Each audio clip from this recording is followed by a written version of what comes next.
हमेशा की तरह हम फिर लोगों के पास जो जा रहे हैं, हमारे मुद्दे जो ये है कि गटर मीटर वाटर के अलावा हमारा एक बहुत ख़ास जो मुद्दा है वो हमारी पहचान का है। आज की जैसी सिचुएशन पहले कभी नहीं आई। पार्टी के दो धड़े होने के बाद एक धड़ा जो है वो जाकर बीजेपी से मिल गए, शिवसेना बीजेपी के सपोर्ट में उतरा और हम जो है एक सेकुलरिज्म का झंडा लेके हमने अपना सफ़र जारी रखा। और यहाँ का जो माहौल है मुमरा कौसा का, ये मुस्लिम अक्सरियती इलाका होने की वजह से यहाँ के लोगों की अपनी एक सोच है, हम उस सोच के साथ जाना चाहते हैं। वो सोच ये है कि फ़िरकावाराना तौर पर जो सारे हिंदुस्तान में जो एक बंटवारा हो चुका है, हम नहीं चाहते कि मुमरा में भी उस तरह का माहौल बने। सिराज सर, आपकी बात काटते हुए, जैसे कि आपने कहा कि बीजेपी के साथ में एक पक्ष जाके जुड़ चुका है, कहीं ना कहीं एमसीए के लिए जो अवार्ड साहब ने वाइस प्रेसिडेंटशिप ली, बीजेपी के काफ़ी ज़्यादा वोटर्स उसमें बीजेपी का समर्थन लेकर के उन्होंने एमसीए की वाइस प्रेसिडेंटशिप ली, तो ये सेक्युलरिज्म कैसा है?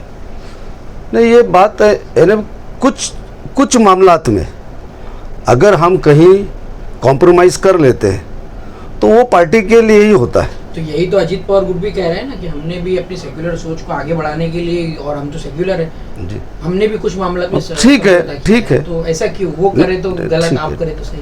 ये मसला जो है शिनाख्त का है। ये मसला, मैं जिस मसले को, जिस बात को मसला समझता हूँ वो असल में मसला है, और ये जो है ये मसलियत है। मसला और मसलियत में बहुत फ़र्क है। कुछ मामलों में जिसमें फ़िरकावाराना यानी जातिवादी कुछ सोच का कोई दखल नहीं है, मैं समझता हूँ कि ऐसे मामले में अगर कुछ मदद ले भी लिए तो ये तो अपने वजूद की कोशिश, यानी अपने वजूद को बरकरार रखने की कोशिश है, किसी चीज़ को हासिल करने की कोशिश है।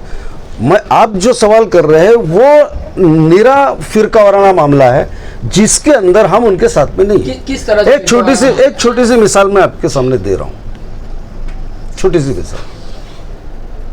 बिहार में जब वो डॉक्टर लड़की का नकाब खींचा गया, वो एक फ़िरकावाराना मामला है। और ये जो आप बता रहे कि क्या था वो एमसीए के अंदर लिए जो है उनकी मदद ली गई, उनको मदद दी नहीं गई। बुर्का उनको सुनो उनको उनका नकाब खींचने के लिए मदद नहीं की गई। हमने उनकी मदद जो है एक किसी चीज़ को लेने के लिए की है। हमने उनकी फ़िरकावाराना नज़रियात के साथ में उनके साथ नहीं है। और दूसरी एक बात बताओ कि सबसे पहले महाराष्ट्र के अंदर जितेंद्र आव्हाड ने उसकी मुखालफत की, उस वाक़ये की जो बहुत ही शर्मनाक है।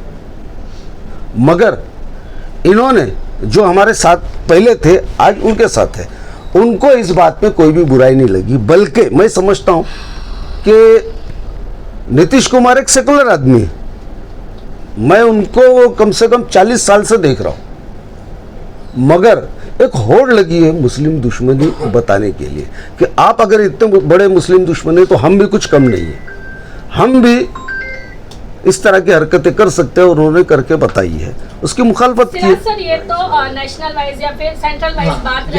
नगर सेवक की इलेक्शन है, हम नगर के बात करेंगे। जैसे आपने कहा कि फिलहाल गटर नाला छोड़ के फिर के वाली बात पे आप गए वहाँ पर जी, तो ये जो आपने गटर नाला छोड़ा है ये अभी आप अवॉइड कर रहे हैं या पिछले? नहीं, असल में हम लोग जो है ना बड़ी आसानी के साथ में बड़ी हम मासूम बन जाते हैं। आपको मुझे आप खुद बताइए कि जिस हल्के में, जिस एमएलए हल्के के अंदर 32 कितने नगर सेवक हम, कलवा मुमरा 36 नगर सेवक, 36 से 40 34 नगर सेवक है। आप खुद कहेंगे कि जिस इलाके में 34 में से 25 जिस पार्टी के नगर सेवक है उस पार्टी का एमएलए आसानी से जीत जाएगा। आप उसके खुद गवाह हैं।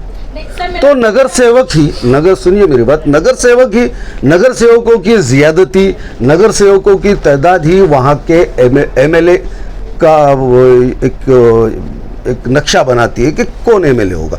तो उस तरह से जिसके नगर सेवक कम उसके जीतने की उम्मीदें कम। तो हम चाहते हैं कि ज़्यादा से ज़्यादा नगर सेवक, लेकिन मामला जो यहाँ से वहाँ जुड़ा हुआ है, हम जो है अनजान बनते हैं वो बात अलग है। सर क्वेश्चन मैं कंटिन्यू करती हूँ। तो मतलब आप गटर नालों पे थे, तो हमने आपकी जो ऑफिस थी सर कादर पैलेस में हमने देखा है, उधर पे एमएस कॉलेज, वहाँ के कई गटर नाले खुले हुए सर। उसके अलावा भी हमने पूरे वार्ड का सर्वे किया है, तो कई गटर नाले खुले हुए हैं। तो वो कादर पैलेस से निकल कर एमएम वैली जाने वाला पुल जो है, जो ठीक है, आप लोगों के सामने जो है, या आप ज्यादातर लोग उस शहर से आए हैं जिसका बजट 60,000 करोड़ है। अब 5,000 करोड़ के बजट वाले कारपोरेशन के अंदर अगर आप चाहेंगे कि उसी तरह की सुविधा हो तो ये बिल्कुल नामुमकिन है सर। लेकिन पिछले 15 साल में अगर देखा जाए तो हर एरिया के नगर सेवक के कोई ऐसे काम बता दीजिए जो डेवलपमेंट में गिने जाते हैं। अब मैं डेवलपमेंट की बात अगर करूं तो इत्तेफाक से सारे डेवलपमेंट्स जो है वो मेरे ही वार्ड में। तो मैं बाकी के नगर सेवक के सुनिए तो वो सारा क्रेडिट मेरा अकेले का नहीं है, वो हमारे एमएलए का है, हमारे साथ में जो नगर सेवक थे उनका है। मैं तो कहता हूं कि सारे मुमरा के नगर सेवक, मैं तो इसमें कुछ भी फर्क नहीं करूंगा कि शिवसेना के थे या बीजेपी के थे। आज भी सर मैं सारा क्रेडिट, इस डेवलपमेंट का क्रेडिट जो है सारे मुमरा कौसा के नगर सेवकों को देता हूँ। सर आज भी बारिश होती है तो हर घर में पानी भरते हैं जी सर। आज भी बारिश होती है तो हर घर में पानी भरते हैं। यहाँ तक कि अमृत नगर का जो गेट वाला एरिया है दरगाहगरी का, वहाँ आप देखेंगे तो जितने भी नीचे ग्राउंड पे बने हुए घर हैं पूरे डूब जाते हैं और लोगों को बहुत सारी परेशानियां होती है। ज्वेलर्स की दुकान बंद हो जाती है।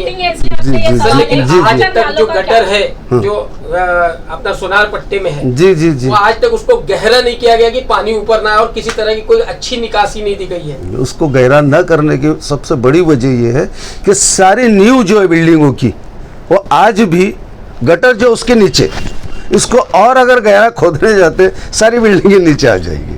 तो मतलब है ना, ये हम सर्वे करा चुके हैं। प्री प्लान कहाँ है? बिल्कुल भी नहीं, बिल्कुल नहीं, ऐसे ही बन रहा है। अच्छा मैं ना अनप्लान सिटी तो कहते हैं, अगर अनप्लान सिटी है तो फिर विकास कहाँ से हुआ? अभी अनप्लान उसमें भी हम अपने तौर पे करने की कोशिश करते हैं, इंजीनियर्स को बुला के उसका सर्वे करते हैं और फिर उनके मार्गदर्शन के अंदर जितना भी हो सके उतनी, यानी जो प्रॉब्लम है उसको सॉल्व करने की कोशिश करते हैं। सर दूसरी बात, जो आपने गटर आप गुजरी तो सारे गटर खुली देखी, तो हमारे पास इतना बजट नहीं है। और दूसरी गटर के लिए आपके पास बजट किसी भी, सुनिए, लिमिटेड बजट है, 5,500 करोड़ और 60,000 करोड़, 60 बात है ना, बजट तो सब छीन लिया गया उनसे 15 सालों से। नहीं, अभी 9 साल से 5 साल में उनसे बजट छीना गया। मैं मालिक, मैं बड़ा, मैं यहाँ का शेर, मैं यहाँ का नसरू, मैं यहाँ का ये, मैं यहाँ का वो, मैं लीडर, मैं ये, मैं वो, अरे वो सब कुछ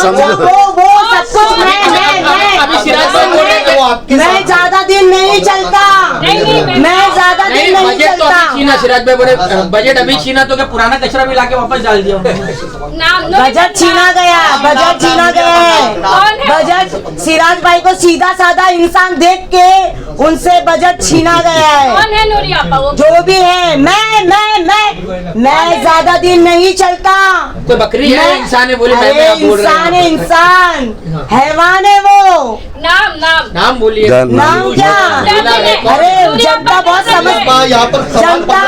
जनता समझदार है, वो समझती है। नूरी आपा, सवाल 15 साल के विकास का हो रहा था और आप 5 साल पहले की बात कर रहे हैं। नहीं, 15 साल में क्या नहीं, अरे आवाज साहब ने क्या नहीं दिया?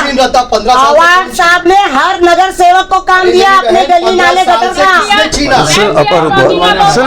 वार्ड की बात कर रही हूँ। बजट छीनने वाले गलत कर रहे हैं, उनका नाम बताइए। जब इनकी बात आई तो मैंने ये बात रखा।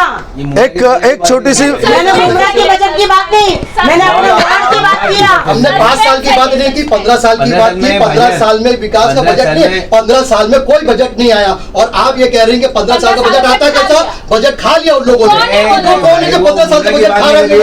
सबसे पहली बात खा रहे, बहुत जन खाने वाले भाई, बहुत जन खा लिए और सबको उल्लू बना बना के सब खा लिए। रुको जरा, अरे ऐसा है मत। साफ करे और साफ से जाके सब खा रहे। हम मानते हैं कि अवार्ड साहब बड़े मासूम हैं, उनकी गलती नहीं होती, लेकिन सेकंड ये लेकिन बजट छीनने वाले का नाम आप बता दीजिए ना। हम मानते हैं बहुत मासूम है। भाईजान सुनना, 15 साल से उनसे बजट छीन लिया गया। भाईजान सवाल करते हो ना तो जवाब देने का, जवाब सुनने का।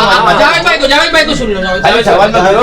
जावेद भाई बोलिए। 15 साल का बजट आया ना, तो जैसा सवाल हमसे कर रहे ना, आज साल 2 साल बढ़ाने को जाके ये भी वो थे, वो 15 साल के बजट में ये भी शामिल थे। तो आज हमारे खिलाफ खड़े हैं ना, तो ये 15 साल की नीति, 15 साल की नीति और बजट में